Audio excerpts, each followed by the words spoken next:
The St. Augustine Distillery Executive Bourbon Steward Clark Gilmore now joins us to show us how to make a few cocktails with their award-winning spirits. Clark, hey man, thanks for joining us. Thank you so much for having me. I promise it's our pleasure. So, first things first, what's so special about St. Augustine Distillery? Well, we put a really big emphasis on making everything by hand, making things the right way from start to finish.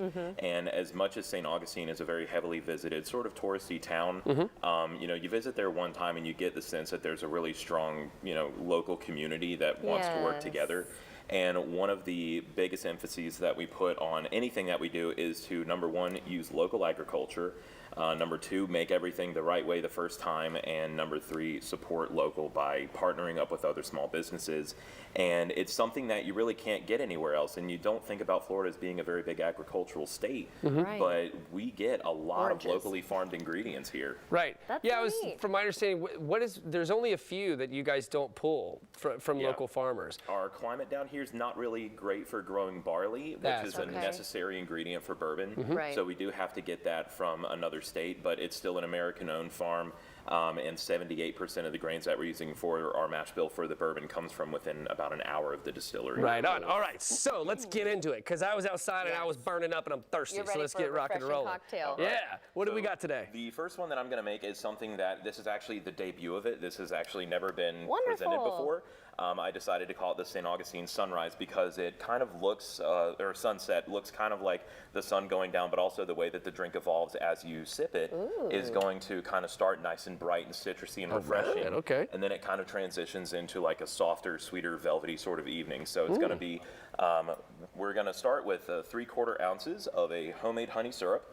And honey syrup, very similar to simple syrup, just half and half honey and hot water. And for this, I'm actually using a bourbon barrel-aged honey that we have at the distillery gift shop. So that's next level. Pretty much the only thing in this cocktail that's not barrel-aged is going to be the lemon juice. And we're going to go with about an ounce of lemon juice for this. All right. So you get that nice little sweet, tangy. We're going to also add 2 ounces of our port finished bourbon. Okay, and that port, like the port finished bourbon, it's made with the San Sebastian's port? So it's, legally speaking, we can't add anything. This is one of the laws about bourbon, is that we can't add anything to it. What we can do is partner up with other barrel using companies. And what's really interesting is that San Sebastian Winery, I say this all the time, they're not our competitors, they're our neighbors. We work together. Right, absolutely. So different product all together. Right. Exactly, yeah. Like I said, if you want wine, I can't help you. They absolutely can. So we actually trade barrels with them. They use our empty bourbon barrels to age their port wine, and in turn, we get it back. We fill it back up with some of our 3+-year-old bourbon. That's cool. We let it sit in that port wine barrel for up to 6 months, which gives it so much bold flavor. And that's what's going to make this cocktail not only bourbon forward, but also kind of refreshing with all of its sweetness and richness. So we're going to go 2 ounces of that port finished bourbon.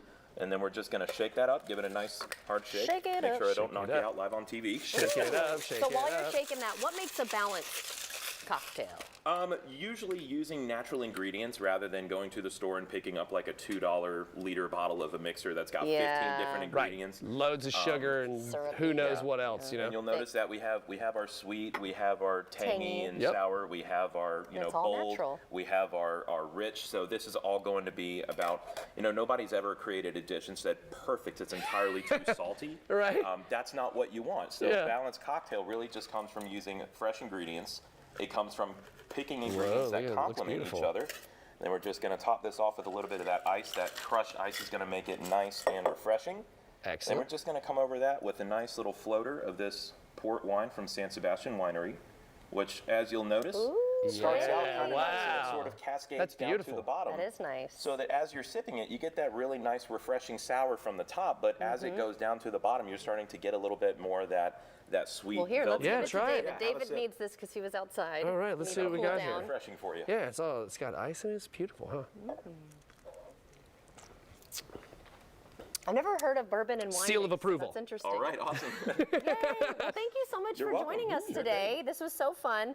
But I think we got to get back to some music. What do you think? Let's do it. All right, it's time for some more Jack's Jam.